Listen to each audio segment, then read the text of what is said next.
morning. Good to be speaking with you.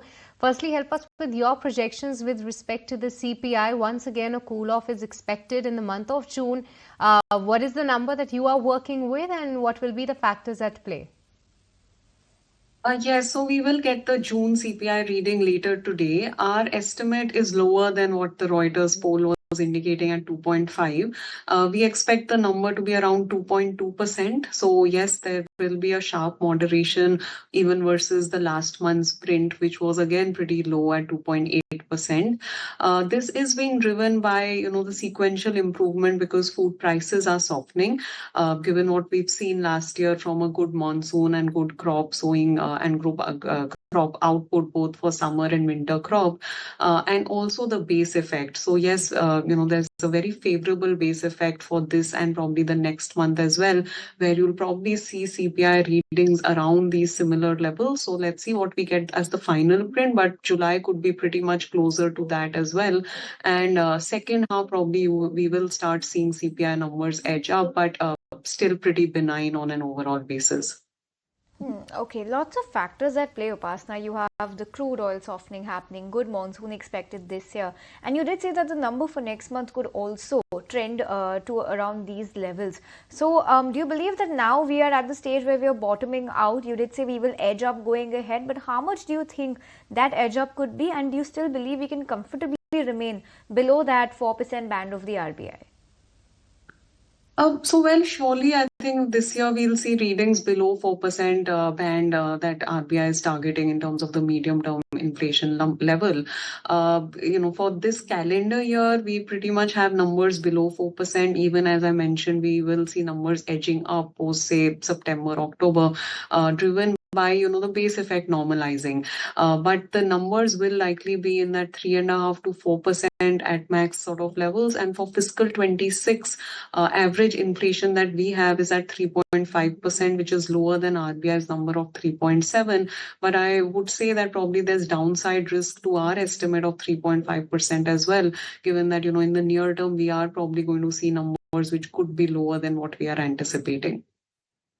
All right, but Upasana, there are several economists are now expecting that CPI will actually bottom out by June month itself, or max by July. What is your own sense on the number and the projections ahead?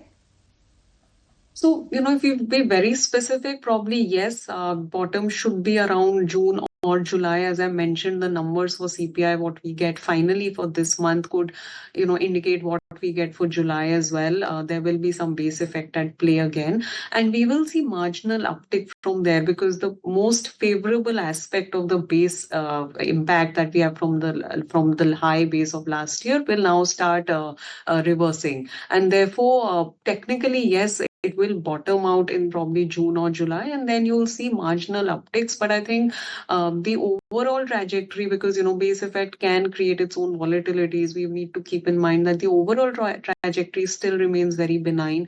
We'll probably continue to see numbers which are going to be below sub 4% for a good part of the entire calendar year, and even for the full fiscal year you'll be averaging below 4%. So there are no red flags to say that CPI is bottoming, and therefore we need to be very worried about that. Okay, so Upasana, no red flags like you just mentioned. On the back of this, what do you believe the next step of the RBI could be? Are you completely ruling out any more rate cuts? Do you believe that now a hold series is what we could see on the rates?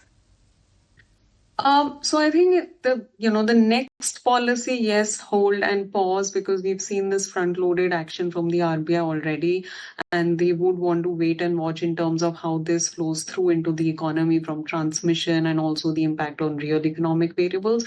But yes, we don't rule out any further action. Rather, we do think that there is a possibility of one more rate cut by the RBI, but now more towards like the last quarter of this calendar year.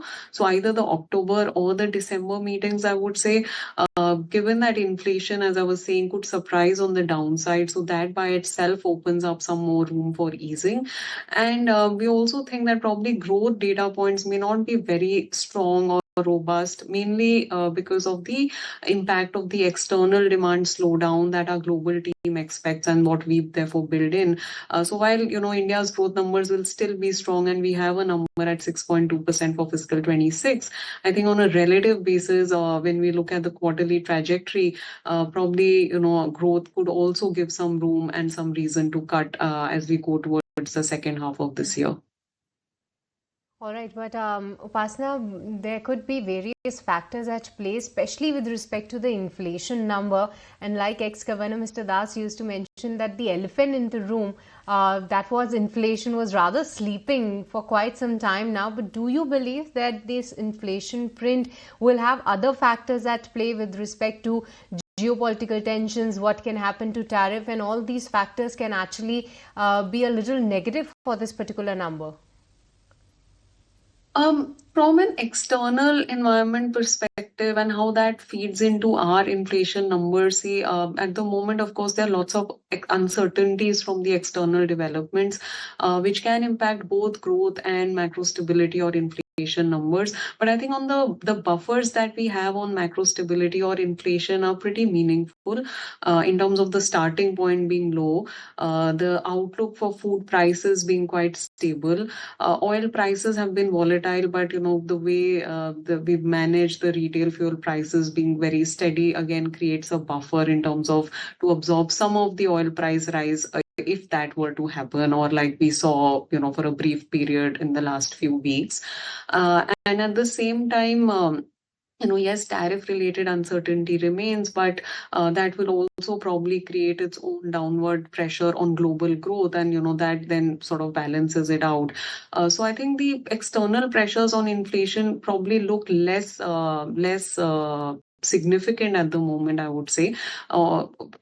Also because the domestic demand drivers to inflation and the path for disinflation because of the domestic drivers remain pretty significant and robust at the moment, especially due to the food inflation outlook. I appreciate that view. Thank you so much for joining us this morning and sharing your outlook on what we can expect from the CPI numbers later today. The Reuters poll is 2.5, Morgan Stanley pegging their estimates at around 2.2%. But as we slip into a short break, just a quick look at the market. We are edging towards the day's low on the market because as of now, we have slipped below the 25,100 mark on the Nifty, 0.2% cut, so that sell-off that